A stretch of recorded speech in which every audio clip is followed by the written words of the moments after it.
আমি দেখেছি, আমি বাবাকেও ছেলের পায়ে প্রণাম করতে দেখেছি।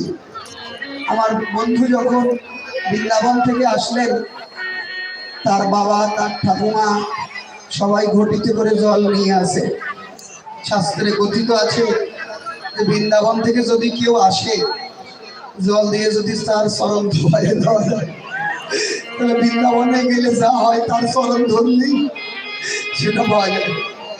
বৃদ্ধ ঠাকুমা যাচ্ছে, দাদারে আমি তোর পা ধোয়াইয়ে দিই। বলে না ঠাকুমা, তুমি আমার বড়, তুমি আমার পা ধরবে কেন? বলে না না, আমি বড় বলিস না, তুই যে আমাকে উদ্ধার করবি। কারণ তুই যে কৃষ্ণ ভক্ত বৈষ্ণব, তুই আমার ছেলের ঘরের ছেলে, আমার নাতি। আমি ঠাকুমা হয়ে আজ বৃন্দাবন যেতে পারলাম না, আর তুই আমার নাতি হয়ে বৃন্দাবন দর্শন করবি। বাবা এসে, বাবা তো কথাই বলতে পারছে না, ছেলেকে মুখের মধ্যে নিয়ে কাঁদছে, বলছে আমি তোর বাবা হিসাবে ধন্য, আমি বৃন্দাবন যেতে পারিনি।